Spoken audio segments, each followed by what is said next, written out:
out if I went outside of a campground site that has a generator like your boat does to power everything, so that I could have my air conditioning and my heat and electricity, and then you would be using the storage tanks of the gray water for your bathroom and shower, and then you'd have your own fresh water to use for your showering. So you can live off the grid, but most people go to campgrounds and they hook up to the existing systems where you're getting the fresh water and the electricity from that site, and the waste goes into the sewer system at that site. Yeah, well, that's what we did with that RV when we took that.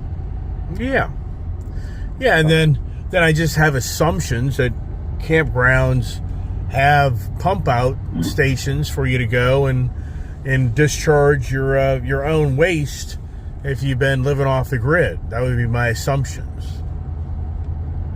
Yeah, right. So, but most people go to, the established campground where you're just relocating your big tent and big box and living off of their system infrastructure. Right. You have propane. Now, you're going to have to refill your propane tanks for your gas stove and for your heat, but other than that, you're basically living off the campground's utilities. Right. Now, are those things pretty well sealed?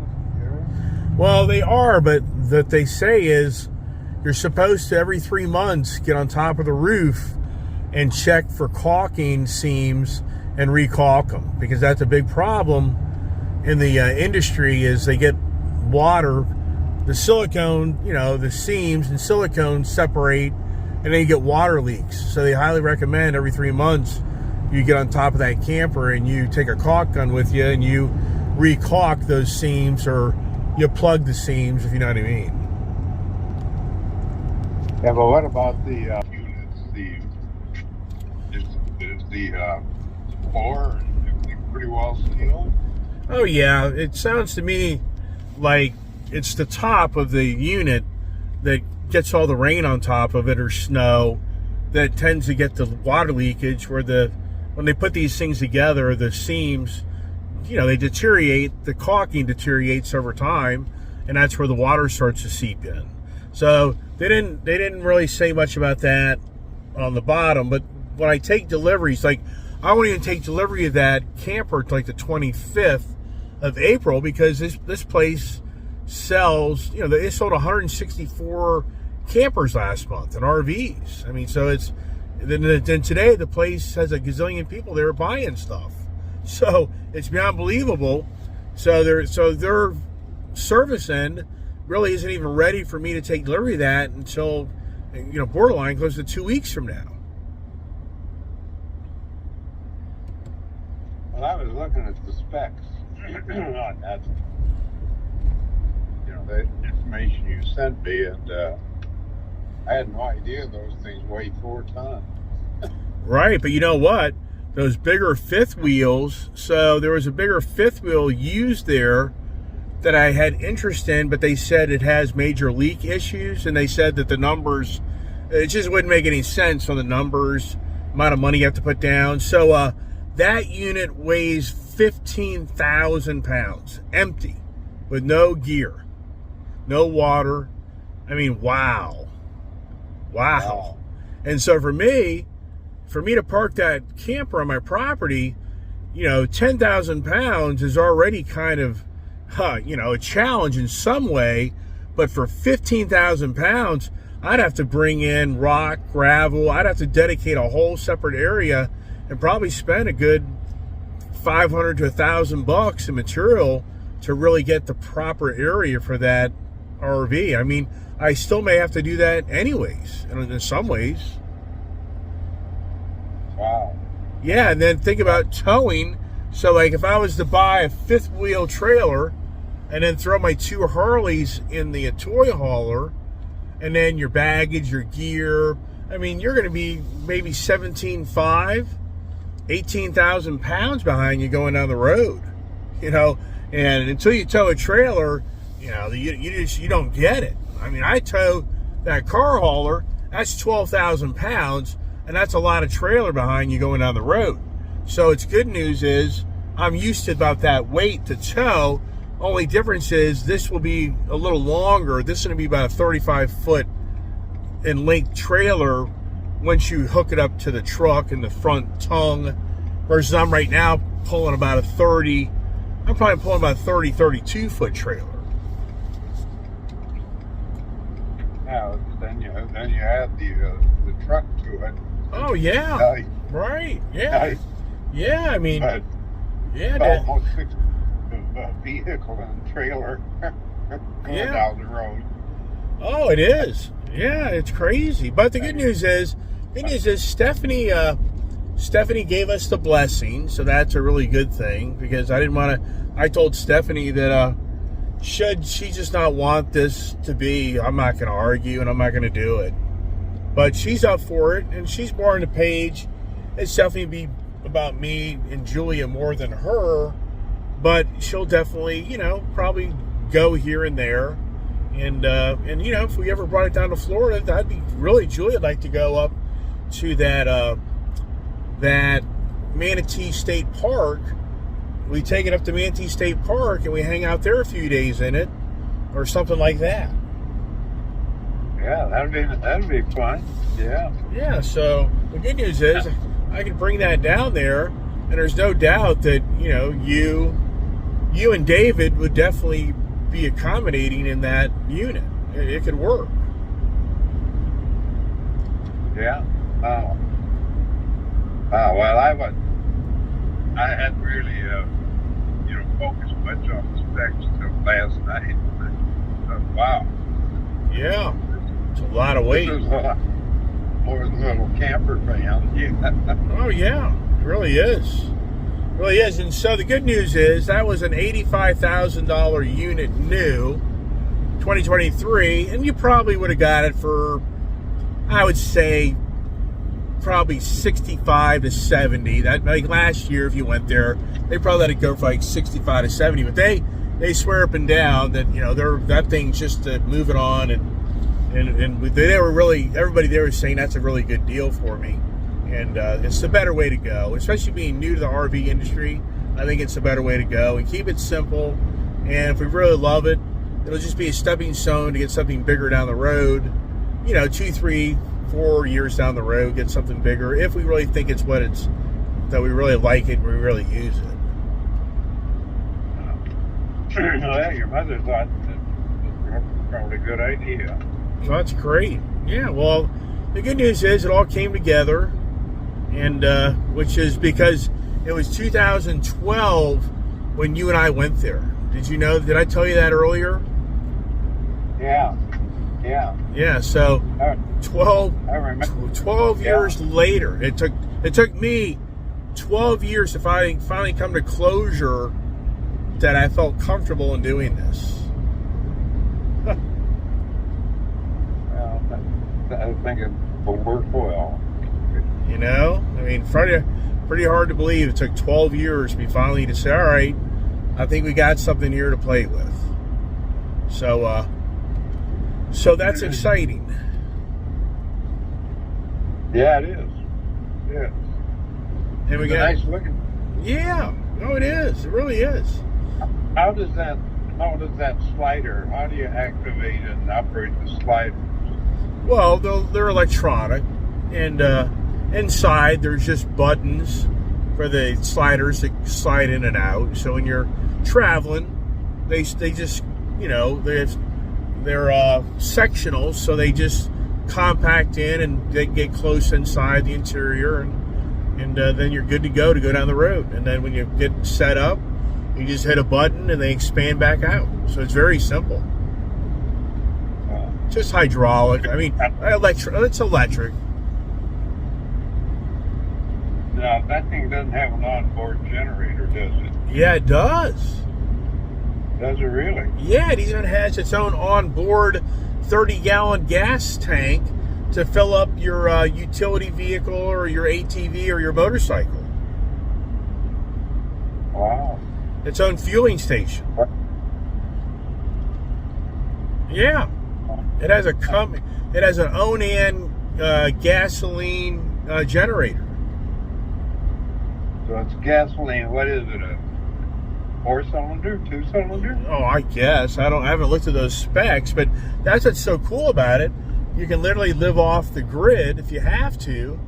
If you want to get into a remote area, you can have total power to that unit and have air conditioning and heating and all that good stuff off the grid. Not being. If you want to go outside of the campground resort and you go up in the backwoods and you find an area you can legally set up camp, then you can do that and still be very comfortable. Wow. What size TV is that? Is that I don't know. I would think it's a 30, a 30-inch maybe. That's pretty big. Oh yeah, and it pulls out where you can angle it, and then those couches recline back. So what's really nice is the couches actually recline back, so you can take a nice little nap. How did you feel about the workmanship? I think it's for the money you're spending. It's about what you'd expect out of it. And what's really interesting, Dad, is when we got out of that, Stephanie wanted to check out like a 44-foot one, that like the highest end one, and that looks like a McMansion built house and all the high-end material. But Stephanie just wanted to go check it out, and I said, yeah, well, that'd be maybe one day if I ever thought this was even worthwhile. But so for this here, it's a bit more of your price. What I would say, Dad, it's probably kind of like a Bayliner boat. I would say it's not. Is it a Sea Ray boat? Yeah, close to it. I'd say somewhat in that way. Yeah. But it's not. But it's not your high end. It's not real high end. But it's a good. It's a price point trailer, which for me, I feel like if I have to sell it, I can sell it, and because I think more people can afford $40,000 than $60,000, $70,000, $80,000 used. Right. And I'm sure that's once I buy it, it's going to be a $45,000 trailer, which that doesn't scare me. When you buy these $130,000 fifth wheels, I think for the most part, you're going to be getting an $80,000, $90,000 value on that trailer. Right. Which if you didn't put $30,000 down, you're buried beyond buried. So you feel pretty secure. Oh yeah. Yeah. Go out and camp a few days, right? Yeah. I mean, it really is. It's a really the color of the interior is really nice. The cabinets. It's a really fresh feeling type of trailer, and it just has that real uniqueness to it. But the thing is, if you really go outdoors and go camping, you're going to have your lounge chairs outside of that camper enjoying the breeze and the scenery. Yeah. Well, you remember when we took the trip to Colorado and Wyoming and all that? Yeah. Creek National Park. Yeah. And we were going to go fishing. Oh, I remember that well. Yeah. And the guy on the camper next to us is telling us how to get there. And we're walking through swamp. Yeah. We're looking for a major highway. Yeah. Yeah, 2 miles later of walking, and by the time we get there, Leah and I are exhausted and don't even want to fish. And the first line we both throw out, the lines get all tangled up. Yeah, that's right. You and Leah and I. Yeah. And the bugs, all the mosquitoes and bugs are eating us up. And I don't think we spent more time walking and untangling the fish line than we actually did fishing. I bet that guy was laughing up his sleeve. Yeah, it probably was. Yeah. Yeah. It was like a Chevy Chase Chevy Chase movie, National Lampoons. Yes. Yeah, we almost moved the curtains up in Yeah. the camper. I think, yeah. Curtain fell down. With the grease on the stove almost caught Yeah. on fire. Yeah. Oh my God. And then at the end of the trip, I think Lee or I spilled grape juice all over the fabric interior. Yeah. Your friend's And then, RV got trashed. oh yeah. Yeah. Then we tried to find Bill Kirchhoff and his wife at that campground up there in the big national park. And Bill tells me it's next to the dam. Okay, you'll see it's next to the dam with my camper and my boat. And we get there, and I see that ranger, and I asked him where the dam is. He said there are 8 dams in here. Which one are you talking about? Yeah. Well, I just remember that lake was freezing. That was brutally cold. You guys got me on water skis back there patrolling the lake, and I would have frozen to death if I'd fallen in that water. Oh, I know. Hypothermia. It was basically melted snow runoff.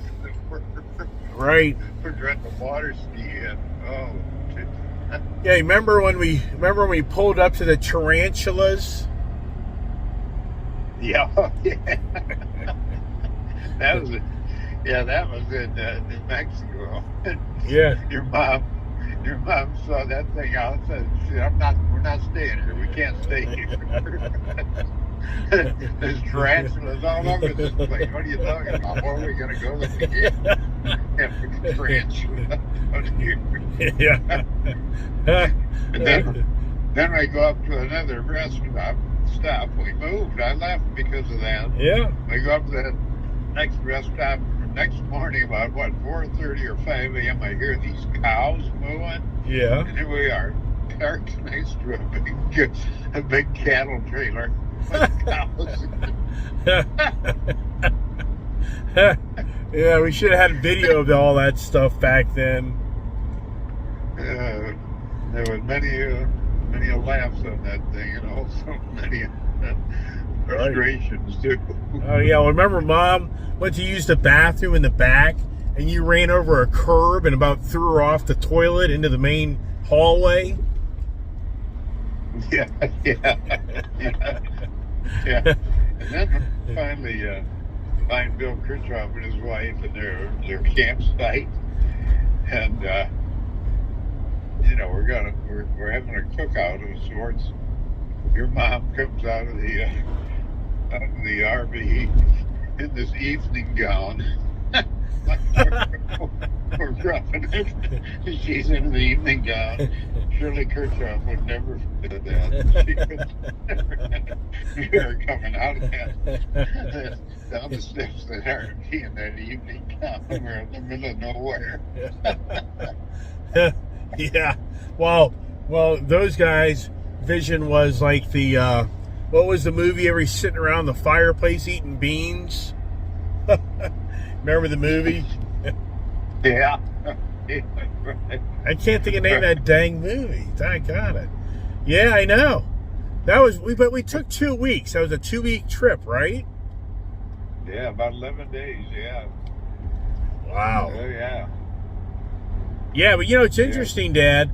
We got on the page of thinking about getting one of those GMC torpedo-like looking SUVs, or I should say RVs back then. You remember that? When we kind of started wondering if we should go out and buy an RV? Yeah. Oh yeah. I remember that. That would have been Yeah. But you know what? But then we got transferred back to Jersey. But I bet you if we would have stayed out in California, you probably would have gotten an RV. I don't doubt that. I think we would have. Because there's so much more area to explore out there that would have been enjoyable with an RV versus back on the East Coast. We just kind of lost all our interest in that.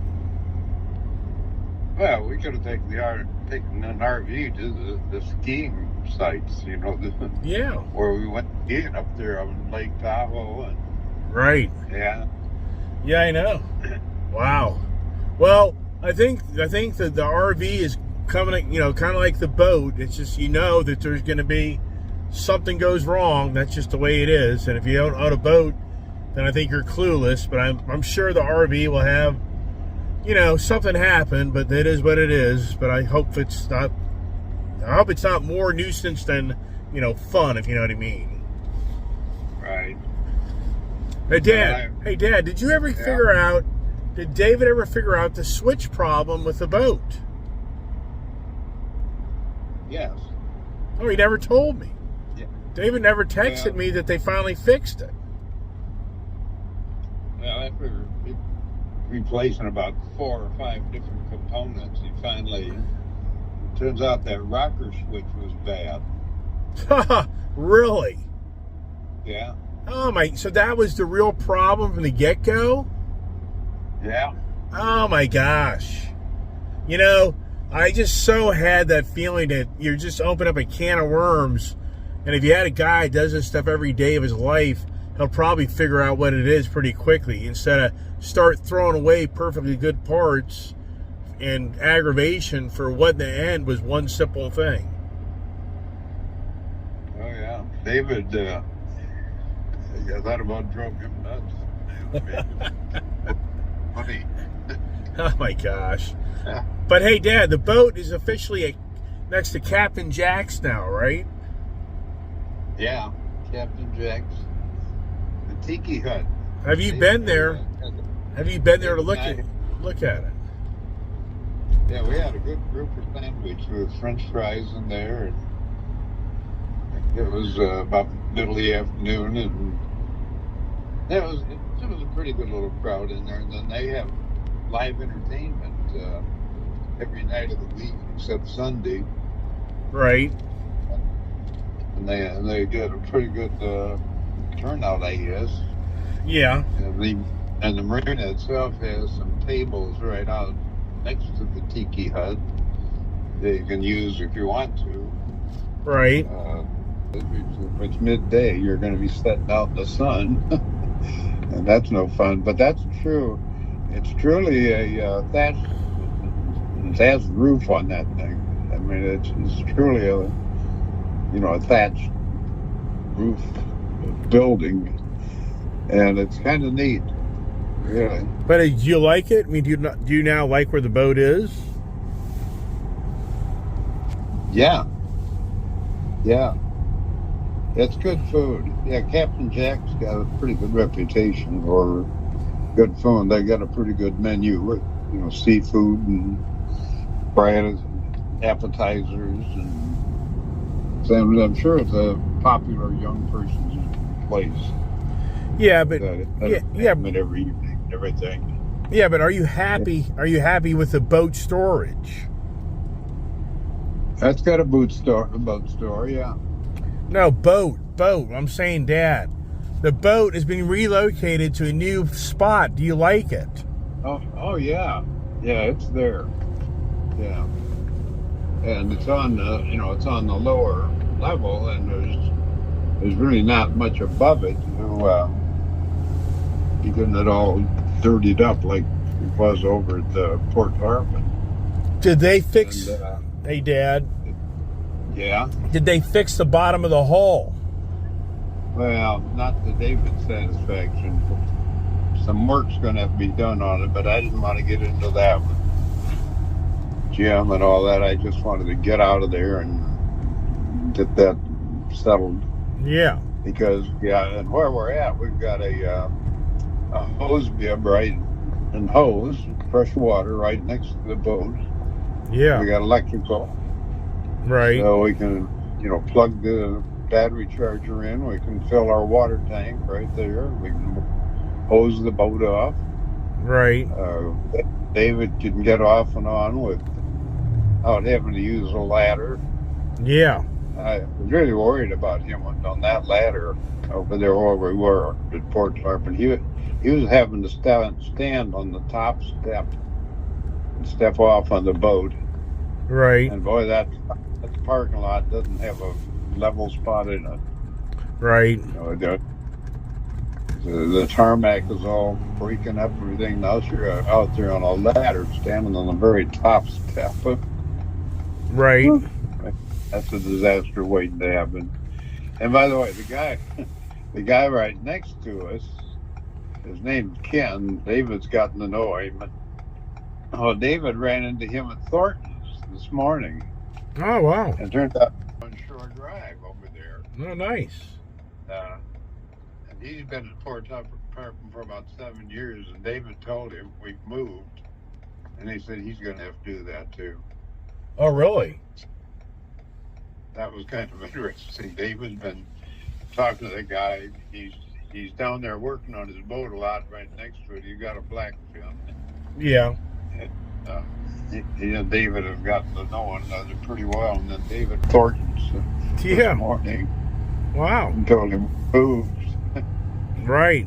He said he noted the cradle was empty. Yeah. This weekend about it. Yeah, we've moved. He said, well, I'm next. I'll tell you, I would not be surprised any day some of the people there are going to be notified that they're selling out. Yeah. Out. It's just going downhill. Right. I mean, you wouldn't believe the number of empty cradles and slips there are there. You just have that feeling, you know, this is over, man. Right. It's over. Yeah, you gotta wonder if they just go bankrupt. Yeah, and you know what happens with yeah, everything's locked down. Locked down. Yeah. Right. You can't put your own. Yeah. It's locked. Yeah. Oh, yeah. Well, you know, the guy that owns that is a big, real estate mogul guy. So, and he had a lot of property up in New York. So think this through. You'd have to honestly say to yourself, does this guy have properties in New York that are all going broke because of all the people don't go to work anymore in the offices? I never thought of that, but now talking out loud, Dad, I'd be willing to bet that's a possibility. Yeah, well, I don't know anything. I really can't get a line on those guys in terms of how viable they are. They're at Port Tarpon. David's lawyer friend Tom is trying to get a little better understanding of that, but all I can go by is what I see happening. And all I see is that these guys are really tightening up on the cash, just shutting everything down. Well, like I say, Dad, it's huge. There's major, real estate mogul guys that are literally letting go of properties left and right because they can't pay the note anymore and there's no more customers. So I never thought of that, but my understanding was this guy owned a bunch of real estate up in New York. Yeah. Oh, yeah. So that may be what's going on. Okay, Gary, what are you saying, though? You said something about April 25th is what? April 25th is when I'm supposed to go to the dealership and pick up the camper and have them go over how to use it and everything. So it's the 25th of April when I'm supposed to actually go pick it up. They're so busy. They're so busy up there that they can't really... It's not a hurry. I'm in no rush. So okay, man, it feels like I'm walking out in the morning, do my morning conversation. I'm not. So that's it, everybody. Hope everybody enjoyed the video. My dad thing's just a personal thing. I like to have video of my father talking to me. So you might not be so excited about that, but that's fine. It just stays in my archive of all my YouTube channel video I make. And I spend a lot of time on this channel to try to keep memories of my life. And that's a lot what it's about. I mean, I'm very blessed and fortunate to have things that I have. Fortunately, the wife is on the page of the blessing of the RV. But let's go back here real quick before I finish it all up. When I get in the big F450, never knowing this would be the future tow haul vehicle for my RV. Wow. Oh, the birds just don't give up. Here's the eggshell, bird poop, debris. Oh, you can't win, man. These birds are just brutal. But anyways, I want to show you. I'm getting ready to take a bunch of pictures of my United 28-foot custom car hauler. And But I gotta get an area, so now I'm gonna get a 30. Basically, it's gonna be, this is probably like 30 feet trailer. So I'm getting ready to put a 35-foot trailer. So I'm really, like, I'd say conservative, 4 more feet. Debate is, do I bring in some gravel? If I sell this trailer, do I bring in some gravel to make this area more accommodating for the trailer? And the goal is, I'm going to take some bikes out of this, and I'll be able to put some bikes out of the one. Anyways, that's it, everybody. Now, like yabba dabba do, but now the next big adventure is tomorrow, the car meet, car show, and who shows. So stay tuned for those adventures as well. And as always, I appreciate the support. Hit the subscribe, share the channel, and God bless. Hope everybody has a great evening, and stay tuned for the Sunday morning car meet. Thanks so much for watching my channel.